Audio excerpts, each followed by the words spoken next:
সুপ্রিয় শিক্ষার্থীরা, আমি নীলোৎপল কুমার দে, সহকারী শিক্ষক, Kadarpur school and college, Raozan, Chittagong.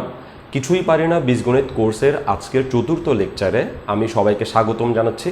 গত দ্বিতীয় এবং তৃতীয় লেকচারে আমরা শিখেছিলাম কিভাবে দুইটি বীজগাণিতিক রাশির মধ্যে যোগ বিয়োগ করা যায়। আজকের চতুর্থ লেকচারে আমরা শিখব কিভাবে দুইটা বীজগাণিতিক সমীকরণের মধ্যে যোগ বিয়োগ সম্পন্ন করা যায়, বা দুইটি সমীকরণের মধ্যে যোগ বিয়োগ করতে গেলে কি কি নিয়ম অ্যাপ্লাই করতে হয় সেই নিয়মগুলো সম্পর্কে আজকে আমরা ডিটেইলস আলোচনা করব। তো প্রথমে আমরা একটু জানার চেষ্টা করি যে সমীকরণ কাদেরকে বলে। আমরা যদি বীজগাণিতিক রাশির কথা আলোচনা করি তাহলে রাশি কাকে বলে? রাশি হচ্ছে কতগুলো নাম্বার থাকবে, চলক থাকবে, প্রক্রিয়া চিহ্ন থাকবে এবং এই তিনটার কম্বিনেশনকে আমরা বলি রাশি। কি কি বলছি? নাম্বার।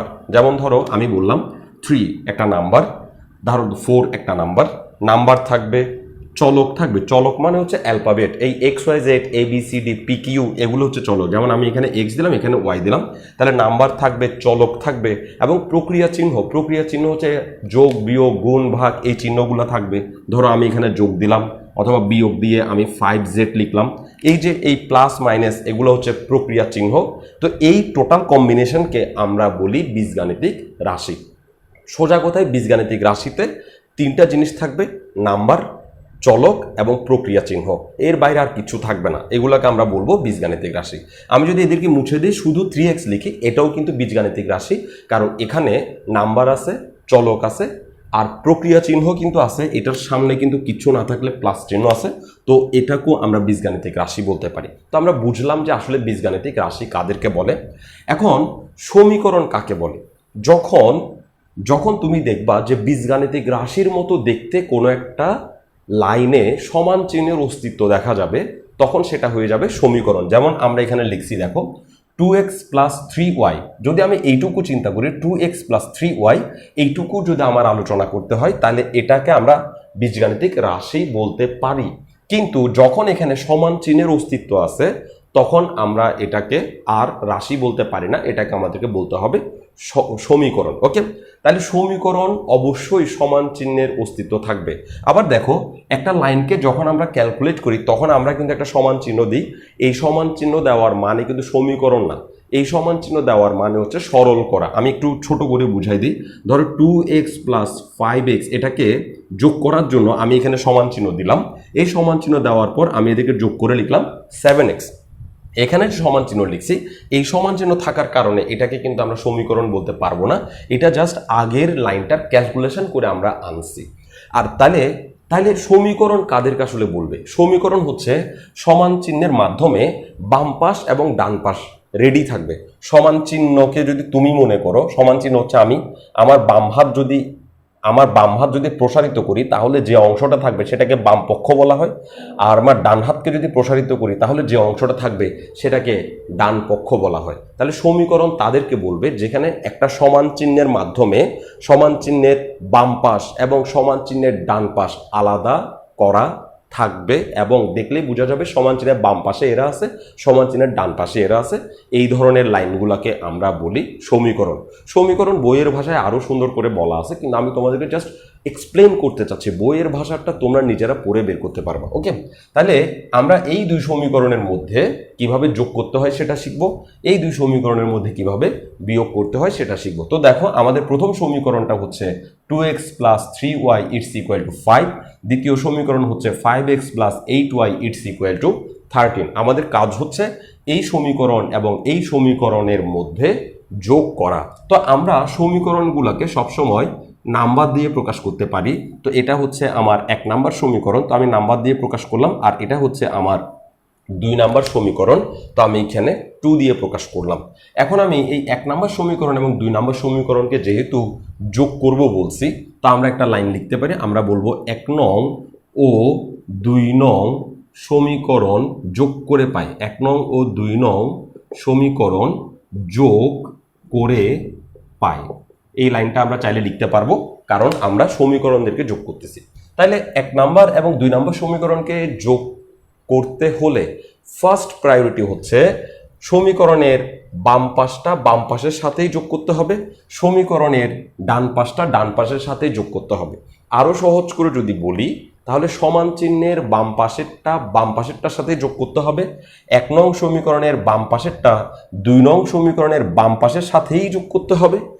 1 নং সমীকরণের ডান পাশেরটা 2 নং সমীকরণের ডান পাশের সাথেই যোগ করতে হবে, উল্টাপাল্টা করা যাবে না। তাহলে 1 নং সমীকরণের বাম পাশ 2 নং সমীকরণের বাম পাশের সাথে যোগ হবে, তারপর একবার সমান চিহ্ন বসবে, তারপর 1 নং সমীকরণের ডান পাশ 2 নং সমীকরণের ডান পাশের সাথে যোগ হবে এবং এভাবে যোগ প্রক্রিয়াটা সলভ করতে হবে। তো সমীকরণের যোগটা অনেকটা দুইটা রাশির সাথে যোগ করলে যে সিস্টেমে হয় সেই সিস্টেমে হবে, একটু দেখলে আমরা বুঝবো। দেখো 1 নং সমীকরণের বাম পাশ, 1 নং সমীকরণের বাম পাশ হচ্ছে 2x প্লাস 3y লিখলাম। 2 নং সমীকরণের বাম পাশ 5x প্লাস 8y লিখলাম। এখন দেখো 1 নং সমীকরণের বাম পাশ এবং 2 নং সমীকরণের বাম পাশ আমি লিখে ফেলছি। এই দুই সমীকরণের বাম পাশের মাঝখানে আমি যোগ চিহ্ন দিব এবং এটাকে আমরা একটা ব্র্যাকেটের মধ্যে রাখবো। নিশ্চয়ই মনে পড়তেছে গত ক্লাসে আমরা যখন দুইটা রাশির মধ্যে যোগ করছিলাম তখন আমরা কিন্তু এই প্রসেসটা অ্যাপ্লাই করছি। এবার সমান চিহ্নের বাম পাশের দুজনকে তো যোগ করে ফেললাম, এবার সমান চিহ্ন দিয়ে সমান চিহ্নের ডান পাশের দুজনকে যোগ করতে হবে। তাহলে ডান পাশে হচ্ছে 5 প্লাস 13কে আমরা চাইলে ব্র্যাকেট দিয়ে লিখতে পারি, আপাতত না লিখলেও চলবে, তবে আমি চাচ্ছি যে তোমরা একটু ফেয়ারলি শিখো, তো পরের গুলোতে ঝামেলা কম হবে, সেজন্য আমি আপাতত ব্র্যাকেট দিলাম। যেটাকে সামনে রাখবো তাকে ব্র্যাকেট দেওয়ার কোনো দরকার নাই, কিন্তু যেটা পরে থাকবে সে অংশটা অবশ্যই ব্র্যাকেট পাবে। তাহলে 1 নং সমীকরণের বাম পাশ 2 নং সমীকরণের বাম পাশের সাথে যোগ হইল, আবার 1 নং সমীকরণের ডান পাশ 2 নং সমীকরণের ডান পাশের সাথে যোগ হইল। 2 নং সমীকরণ যেটাকে পরে রাখলাম সেটাকে আমরা সবসময় ব্র্যাকেট দিয়ে এক্সপ্লেন করলাম। এবার আমরা যোগটা সলভ করতেছি। আমরা নিশ্চয়ই জানি যোগ করার জন্য, গত ক্লাসে শিখছি যে যোগ করার জন্য আমাদেরকে ব্র্যাকেট থেকে বাইরে বের করে আনতে হবে। তাহলে এটাকেও ব্র্যাকেট থেকে বাইরে বের করে আনতে হবে, আর এটাকে ব্র্যাকেট থেকে বাইরে বের করতে গেলে চিহ্নের গুণের সূত্রগুলো ব্যবহার করতে হবে, যার কারণে আমি এগুলা আজকে এখান থেকে মুছে দিই নাই, কারণ এগুলো লাগবে। তাহলে প্রথমে 2x, একটা বিষয় একটু এই বাটা পরে দিই, 2x প্লাস 3y আমি লিখলাম। এবার এই 5x-কে ব্র্যাকেট থেকে বের করতে হলে 5x-এর আগে যে চিহ্ন আছে সেই চিহ্নের সাথে এই দেওয়া চিহ্নটা গুণ করতে হবে। তো 5x-এর আগে কোনো চিহ্ন দেখতে পাচ্ছি না, ফলে এখানে প্লাস চিহ্ন আছে। তাহলে এই প্লাস এবং প্লাসে গুণ হইলে আমরা পাবো প্লাস এবং 5x বসে যাবে। এবার এই প্লাস এবং এই প্লাসের সাথে আমরা যদি গুণ করি তাহলে আমরা আবার পাবো প্লাস এবং 8y বসে যাবে। এবার মাঝখানে সমান চিহ্ন আসছে, এবার এই 5 তার জায়গায় থাকবে, ওকেও আমরা ব্র্যাকেট থেকে বের করব। তো এই 13-এর আগে আমরা দেখতে পাচ্ছি কোনো চিহ্ন নাই, তার মানে সেখানে প্লাস আছে। তো এই প্লাস এবং প্লাস গুণ হলে আমরা পাবো প্লাসে প্লাসে প্লাস এবং 13 এবার কিন্তু ব্র্যাকেট ছাড়া বসতে পারবে। এই বাইরের চিহ্নের সাথে গুণ করার জন্যই শুধুমাত্র তাকে আমরা ব্র্যাকেট অ্যাপ্লাই করে তারপর রাখছি। এবার একটা বিষয় বলি, আমরা সাধারণত এতদিন যে ক্যালকুলেশনগুলো করছি গত তৃতীয় লেকচার পর্যন্ত, এই প্রথম লাইনের পরের লাইনে আমরা এখানে সমান চিহ্ন ব্যবহার করছি, কিন্তু দুইটা সমীকরণকে যখন আমরা যোগ করব তখন সেখানে ইতিমধ্যে লাইনের মাঝখানে একটা সমান চিহ্ন চলে আসার কারণে আমি এইখানে আবার সমান চিহ্ন দিতে পারবো না, আমাকে এই জায়গায় দিতে হবে বা। বা মানে হচ্ছে এই লাইনটাকে আমরা এভাবেও লিখতে পারি, উপরের লাইনটাকে আমরা চাইলে এভাবেও লিখতে পারি, এটাই হচ্ছে বা এর অর্থ। তো এবার আমরা যোগ বিয়োগ করতে পারতেছি। তো যোগ বিয়োগ করার জন্য আবার আগের মতো সেম রুলসকে এই এক্স ওয়ালা যে রাশি যে পদটা সেটা এক্স যুক্ত পদের সাথেই যুক্ত হবে, মানে যোগ বা বিয়োগ হবে। তাহলে আমরা দেখতে পাচ্ছি এখানে এটাতে এক্স আছে, এটা তো এক্স আছে, তাহলে এই দুজনের এক্স এর পরিমাণ মানে এক্স এর পাওয়ার সেম, তো ওদের মধ্যে যোগ বিয়োগ হবে। এখন আমরা দেখব যে যোগ হবে নাকি বিয়োগ হবে। 5x এর আগে প্লাস চিহ্ন, 2x এর আগেও প্লাস চিহ্ন, যেহেতু দুটোটা চিহ্ন একই সুতরাং দুইজনের মধ্যে যোগ হবে। তাহলে 5x আর 2x যোগ করলে আমরা পাবো 7x, এবং 5x যেহেতু বড় সুতরাং তার সামনের চিহ্ন এখানে বসবে, তো শুরুতেই প্লাস চিহ্ন না বসাইলেও চলবে। এবার y মিল থাকায় এই দুজনের মধ্যে যোগ বিয়োগ হবে। 8y এর আগেও প্লাস চিহ্ন, 3y এর আগেও প্লাস চিহ্ন, তাহলে যোগ হবে। 8 এবং 3 যোগ করলে আমরা পাবো 11y, 8টা y 3টা y যোগ করলে 11y, এবং 8 বড় হওয়ার কারণে তার সামনে যে চিহ্ন আছে উত্তরের আগেও সেই চিহ্ন বসবে। একই রকম এখানেও হবে। দেখো এরা দুজন একই, কেন একই? কারণ এই নাম্বারটার সাথেও কোনো ABCD XYZ নাই, এই 13 নাম্বারটার সাথেও ABCD XYZ নাই। সোজা কথায় বীজগণিতে এই চলকযুক্ত রাশিরা সেম হইতে হবে, আর চলক মুক্ত রাশিরা মানে চলক মুক্ত রাশির সাথে যোগ হইতে পারবে। তো এটা হচ্ছে একটা চলক মুক্ত, সরি রাশি বলে ফেলছি, পদ বলতে হবে। এটা হচ্ছে একটা চলক মুক্ত পদ, এটাও একটা চলক মুক্ত পদ। তো ওদের মধ্যে কিন্তু যোগ বিয়োগ হইতে পারবে। সহজ ভাষায় বললে সিঙ্গেল নাম্বারের সাথে যোগ হইতে পারবে। তো এটা একটা সিঙ্গেল নাম্বার যার সাথে কোনো এক্স ওয়াই জেড নাই, এটা একটা সিঙ্গেল নাম্বার যার সাথে কোনো এক্স ওয়াই জেড নাই, তো ওদের মধ্যে যোগ বিয়োগ হতে পারবে। এখন 13 আগে প্লাস চিহ্ন, 5 আগেও প্লাস চিহ্ন একই, তো যোগ অঙ্ক 13 আর 5 যোগ করলে আমরা পাবো 18। তো এই যে লাস্ট লাইনটা দেখতে পাচ্ছি, এখানে আর কোনো যোগ বিয়োগ হওয়ার পসিবিলিটিস নাই, কারণ একটা হচ্ছে ওয়াই আর একটা হচ্ছে এক্স, এদের মধ্যে আর যোগ বিয়োগ হবে না। এটাই হচ্ছে যে এই দুইটা সমীকরণের যোগফল, অর্থাৎ এই দুইটা সমীকরণকে যোগ করলে আমরা এই লাইনটা পাইলাম। এবার আমরা আরেকটা এক্সাম্পল দেখি। এই এক্সাম্পলও আমরা ঠিক একইভাবে যোগই করব। তাহলে আমি আগেই বলছি বাম পাশের সাথে যোগ হবে। তাহলে 2 নম্বরের বাম পাশ হচ্ছে 3, আমি বোঝার সুবিধার্থে এটা মুছে দিতে চাইছি, এটার দিকে তাকাইও না, আমরা এখন এটা করতেছি, তো এটাকে 1 নাম্বার দিই, এটাকে 2 নাম্বার দিলাম। তাহলে 1 নং সমীকরণের বাম পাশ হচ্ছে 3x - 2y এবং 2 নং সমীকরণের বাম পাশ হচ্ছে -7x + 5y। আমি একটু দূরে করে লিখছি। এবার এই দ্বিতীয়তে যেটা আসছে সেই দ্বিতীয়টাকে ব্র্যাকেট দিয়ে যেহেতু যোগ করব, তো মাঝখানে যোগ চিহ্ন দিব, সমান চিহ্ন দিয়ে সমান চিহ্নের ডান পাশের গুলোকে যোগ করব। তো প্রথমে আছে 0, তারপর একটা যোগ চিহ্ন দিয়ে এই 1কে আমরা ব্র্যাকেটের ভিতরে রাখবো। তোমাদের যারা জানে তারা বুঝতেছে যে 1কে ব্র্যাকেটের ভিতরে রাখার কোনো দরকার নেই, কিন্তু আমি আপাতত যেহেতু শিখাইতে চাচ্ছি, একদম কোর পয়েন্ট থেকে শিখাইতে চাচ্ছি, তো যেভাবে সহজ হয় সেভাবে শেখানোর চেষ্টা করছি। ওকে, তো এবার আমি বা দিলাম, বা দিয়ে এবারও আমাদের যোগ বিয়োগের ক্ষেত্রে ওকে ব্র্যাকেট থেকে বাইরে বের করে আনতে হবে। তো 3x - 2y শুরুতে থাকার কারণে তাদের তো ব্র্যাকেট পাই নাই, এটাকে ব্র্যাকেট থেকে বের করতে হলে তাদেরকে গুণ করতে হবে। তো প্লাস আর মাইনাস গুণ হলে মাইনাস হয়, তো আমরা প্লাসে মাইনাসে লিখলাম মাইনাস এবং 7x রয়ে গেল। প্লাস এবং প্লাসে গুণ হলে আমরা পাবো প্লাস এবং 5y রয়ে গেল ইকুয়াল টু 0 তার জায়গায় থাকতে পারবে। এই 1 এর সামনে প্লাস চিহ্ন আছে, তো প্লাসে আমরা লিখবো প্লাস, 1 যেমন আছে তেমন রয়ে যাবে। এবার পরের লাইনে আমরা একই কি বলে সেটাকে, একই জিনিস সেগুলোর মধ্যে যোগ বিয়োগ করব। তো এখানে দেখো এটা এক্স, এটাও এক্স, তো এই একই জিনিসের মধ্যে যোগ বিয়োগ হবে। এবং এদিকে 7x এর আগে -3x এর আগে প্লাস, দুইটা চিহ্ন দুই রকম হওয়ার কারণে বিয়োগ অঙ্ক হবে। দুইটা চিহ্ন দুই রকম হলে বিয়োগ অঙ্ক হবে। তাহলে 7x থেকে 3x চলে গেলে আমরা পাবো 4x। এদিকে 7 যেহেতু বড় সংখ্যা 3 এর চেয়ে, তার সামনে মাইনাস থাকার কারণে উত্তরের আগেও আমরা মাইনাস চিহ্নটাই অ্যাপ্লাই করব। এবার 5y এবং 2y এর চিহ্নের দিকে তাকাই, একজনের সামনে প্লাস চিহ্ন একজনের সামনে মাইনাস চিহ্ন থাকায় এটাও বিয়োগ অঙ্ক হবে। তো 5y থেকে 2y চলে গেলে আমরা পাবো 3y এবং 5 বড়, তার সামনে প্লাস চিহ্ন থাকার কারণে এটার সামনে প্লাস চিহ্ন থাকবে ইকুয়াল টু, এদিকে দেখো শূন্যের সাথে যদি 1 যোগ হয় তাহলে আমরা পাবো শুধু 1। শূন্যের সাথে তোমার পকেটে কোনো টাকা নেই, 0 টাকা আছে, তার মধ্যে 1 টাকা দিলে সেখানে আনসার একই আসবে। তো শূন্যের সাথে 1 যোগ হলে 1 হয়। ব্যাস, এই হচ্ছে সমীকরণের সাথে সমীকরণের যোগ। এবার আমরা সমীকরণ থেকে কোনো একটা সমীকরণ থেকে সমীকরণের বিয়োগ কিভাবে করতে হয় সেটা দেখার চেষ্টা করব। সমীকরণ থেকে সমীকরণের বিয়োগ করব। তো এখন বিয়োগ করার জন্য আমাদেরকে সেম প্রসেস করতে হবে। তো আমরা একই অঙ্কই বেছে নিয়েছি বিয়োগ করার জন্য। কিভাবে বিয়োগ করতেছি দেখো, 1 নং সমীকরণ থেকে 2 নংকে বিয়োগ করে পাই। যখন আমরা বিয়োগ করব তখন আমরা বিয়োগ বলবো। তো বিয়োগেরও সেম সিস্টেম, সমীকরণের বাম পাশ থেকে বিয়োগ হবে, সমীকরণের ডান পাশ থেকে বিয়োগ হবে। তো এই সমীকরণের বাম পাশে আমরা দেখতে পাচ্ছি, আমি আবার বলছি বাম পাশ কোনটা, সমান চিহ্নেতে তুমি 2 হাত রাখো, সমান চিহ্নে 2 হাত রেখে তোমার বাম হাতকে যে সাইডে নিয়ে যাবা সেই সাইডটা হচ্ছে বাম পাশ, আর ডান সাইডকে নিয়ে গেলে যাকে দেখতে পাবা সেই সাইডটা হচ্ছে ডান পাশ বা ডান পক্ষ, বাম পক্ষ। তো বাম পাশে কি আছে, 2x + 3y লিখলাম। এটার ডান পাশে কি আছে, 2 নম্বর সমীকরণের ডান পাশে আছে 5x + 8y লিখলাম। এবং 2 নম্বরের ডান পাশটাকে আমি ব্র্যাকেট দিলাম, যেহেতু আমি এইটা থেকে এটাকে বিয়োগ করার সিদ্ধান্ত নিয়েছি, তো মাঝখানে মাইনাস চিহ্ন দিব। এবার সমান চিহ্নের ডান পাশে আসি, সমান চিহ্নের ডান পাশে এখানে আছে 5, এখানে আছে 13, বিয়োগ করব বলছি, তো আমি মাঝখানে মাইনাস চিহ্ন দিব আর এখানে একটা ব্র্যাকেট দিব। ওকে, এবার আমরা আবার আগের মতো করেই এগিয়ে যাব। 2x + 3y যেমন আছে তেমন থাকবে।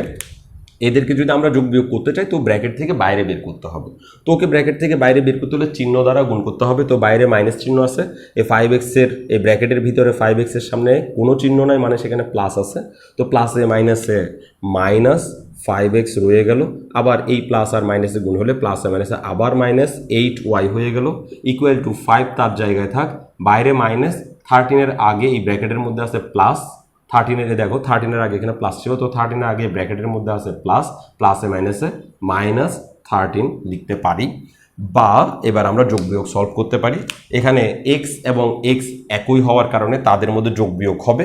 তো 5টা x এর আগে মাইনাস, 2টা x এর আগে প্লাস, তো এটা বিয়োগ অঙ্ক, দুইটা চিহ্ন আলাদা, তার জন্য বিয়োগ অঙ্ক। 5 থেকে 2 চলে গেলে আমরা পাবো 3x, এবং বড় সংখ্যার আগে মাইনাস থাকার কারণে আমরা পাবো মাইনাস। আবার 3y এবং 8y এর মধ্যে একটা প্লাস একটা মাইনাস হওয়ার কারণে বিয়োগ অঙ্ক, ফলে 8 থেকে 3 চলে গেলে আমরা পাবো 5y, এবং বড় সংখ্যার আগে মাইনাস থাকার কারণে আমরাও পাবো minus equal to 5 number 13 number, এর সাথেও কোনো চলক নাই, এর সাথেও কোনো চলক নাই, তো তাদের মধ্যে আবার যোগ বিয়োগ হতে পারে। তো 13 থেকে যদি 5-এর আগে প্লাস চিহ্ন, 13-র আগে মাইনাস চিহ্ন, ফলে এটা বিয়োগ অঙ্ক হবে। তো 13 থেকে 5 চলে গেলে আমরা পাবো 8। এখন বড় সংখ্যার আগে মাইনাস থাকার কারণে এই উত্তরের আগেও মাইনাস হবে। তো এটাই হচ্ছে এই সমীকরণ থেকে এই সমীকরণের বিয়োগ। তো আমরা নেক্সট যে আরেকটা সমীকরণ আছে সেটা তো ঠিক একই প্রসেস দিয়ে একেবারে শেখার চেষ্টা করি। তুমি তোমার পছন্দ মতো সমীকরণ বানিয়ে তাদের মধ্যে যোগ বিয়োগগুলো প্র্যাকটিস করতে পারো নিজের ইমপ্রুভমেন্টের জন্য। তাহলে 1 নং সমীকরণের বাম পাশ আর 2 নং সমীকরণের বাম পাশকে আমরা বিয়োগ করে দিব। তাহলে 1 নং সমীকরণের বাম পাশ 3x - 2y লিখলাম, 2 নং সমীকরণের বাম পাশ -7x + 5y লিখলাম। খেয়াল রাখতে হবে যে এখানে যে বিয়োগের কথা বলছে সেই বিয়োগটা কিন্তু এখনো লিখি নেই। 7x এর আগে বিয়োগ আছে বলে আমি যে আমার বিয়োগ করার জন্য যে বিয়োগ আনবো সেটা যদি ভুলে যাই তাহলে কিন্তু চলবে না। এই 7x - 5y কে ব্র্যাকেট দিয়ে দিব, এবং এই ব্র্যাকেট যুক্ত রাশিটাকে আমরা এটা থেকে বিয়োগ করব। তাহলে বাম পাশ থেকে বিয়োগ হইল। সমান চিহ্নের ডান পাশে যাব 0 আর মাইনাস আমরা ব্র্যাকেট দিয়ে 1 লিখতে পারি। ওকে, 0 মাইনাস আমরা ব্র্যাকেট দিয়ে 1 লিখতে পারি। এখন দেখো আমরা এইকে যদি যোগ বিয়োগ করতে চাই তাহলে ব্র্যাকেট থেকে বাইরে বের করতে হবে, সেম নিয়ম 3x - 2y, তাহলে মাইনাসের সাথে মাইনাস গুণ হলে মাইনাস মাইনাসে প্লাস 7x, প্লাসের সাথে মাইনাস গুণ হলে প্লাসে মাইনাসে মাইনাস 5y ইকুয়াল টু 0 তার জায়গা থাক, এটাকে আমরা ব্র্যাকেট থেকে বের করব। তো 1 এর আগে প্লাস আছে, প্লাসে মাইনাসে -1, তাইলে আমরা এবার যোগ বিয়োগ করতে পারবো। 7x আর 3x যোগ হলে আমরা পাবো 10x, এবং বড় সংখ্যার আগে প্লাস থাকে এখানে প্লাসই থাকবে। 2y এর সাথে 5y যোগ হবে, কারণ এটা দোনোটা মাইনাস চিহ্ন, মানে চিহ্ন একই, তাহলে যোগ অঙ্ক হবে। তাহলে 5 আর 2 যোগ করলে হবে 7y, আর এই বড় সংখ্যার আগে মাইনাসটা এখানে বসবে ইকুয়াল টু 0 থেকে 1 চলে গেলে, 0 থেকে 1 চলে যাওয়া মানে কিছুই নাই, তার থেকে 1 চলে যাওয়া, তো -1ই থাকবে, -1ই থাকবে। তো 0 থেকে -1 মানে 0 থেকে যেই চলে যাক বা যেই যোগ হোক, 0-র সাথে কেউ যোগ হলো সেই বেঁচে থাকবে, 0 থেকে কেউ বিয়োগ হইলো সেই বেঁচে থাকবে। তো বড় সংখ্যার আগে মাইনাস, তো বড় সংখ্যায় মাইনাস আনসারের আগে বসবে। তো এটাই হচ্ছে একটা সমীকরণ থেকে একটা সমীকরণের বিয়োগ। তো একটা সমীকরণ থেকে একটা সমীকরণের যোগ, বা একটা সমীকরণের সাথে একটা সমীকরণের যে বিয়োগ, সেই যোগ বিয়োগ অনেকটা দুইটা রাশির মধ্যে যোগ বিয়োগের মতোই হয়, কিন্তু এখানে শুধুমাত্র একটা বাড়তি নিয়ম আমাদেরকে অ্যাপ্লাই করতে হয়, সেটা হচ্ছে বাম পাশের সাথে যোগ হবে। শুদ্ধ ভাষায়, বইয়ের ভাষায় বললে বাম পক্ষের সাথে যোগ হবে, বা বাম পক্ষ থেকে বাম পক্ষ বিয়োগ হবে, এবং ডান পক্ষের সাথে যোগ হবে, বা ডান পক্ষ থেকে ডান পক্ষই বিয়োগ হবে। এখানে বাম পক্ষ ডান পক্ষ বলতে কিন্তু আরেকটা গভীর বিষয় বোঝায়, সেটা হচ্ছে একই টাইপের রাশিগুলাই কিন্তু একই পাশে রাখতে হবে। আমি এটা নিয়ে আলোচনা করে তোমাদের এই মুহূর্তে মাথা নষ্ট করতে চাচ্ছি না। আমরা যখন সমীকরণের ক্লাস করব, সমীকরণ নিয়ে আলোচনা করব। আমাদের এই কিছুই পারি না বীজগণিত কোর্সের লাস্টের দিকে আমরা সমীকরণ কিভাবে সমাধান করতে হয় তার সাধারণ প্রসেসগুলো শিখব। সেই সাধারণ প্রসেসগুলো শেখার সময় আমি একটু আগে যে কথাটা বলছি সেটা সেখানে শিখতে পারবো, যার কারণে এই মুহূর্তে তোমাদের মাথাটা নষ্ট করতেছি না এই বিষয়টা বলে। তো আমরা যোগ বিয়োগের ক্লাস আজকে শেষ করতেছি। আমাদের এই 4টা লেকচারের মাধ্যমে আমরা যে কোনো ধরনের যোগ বিয়োগের প্রবলেমসগুলা সম্পর্কে আইডিয়া পাইছি, এবং আমরা চাইলে যোগ বিয়োগগুলো এই সিস্টেমের মাধ্যমে, এই নিয়মের মাধ্যমে অ্যাপ্লাই করলে ভুল হবার কোনো চান্স থাকবে না। তুমি একদম ফিক্সড করে ফেলবা যে প্রথমে কার কাজ করবা, তারপরে কাকে নিয়ে ভাববা, তারপর কাকে নিয়ে ভাববা। তুমি যখন যোগ বিয়োগ করতে চাচ্ছ তখন প্রথমে একই জিনিস কিনা সেটা ভাবতে হবে, তারপর চিহ্ন একই নাকি আলাদা সেটা ভাবতে হবে, তারপর উত্তরের সামনে কি বসবে সেটা ভাবতে হবে। এই তিনটা ভাবনা কমপ্লিট হইলেই তুমি কেবলমাত্র যোগটাকে শেষ করতে পারছো, আরেকটা যোগ বা বিয়োগের দিকে যাওয়া। এরকম করলে তোমার ভুল হওয়ার চান্সেস থাকবে না। তো আগামী ক্লাসগুলোতে আমরা দুইটা রাশির মধ্যে কিভাবে গুণ করতে হয় সে বিষয় নিয়ে আমরা আলোচনা করব। তো আজকে আমরা যোগ বিয়োগের ক্লাস শেষ করে দিচ্ছি। তো আগামী ক্লাস দেখার আমন্ত্রণ জানিয়ে আজকের ক্লাস এখানেই শেষ করছি। ধন্যবাদ সবাইকে।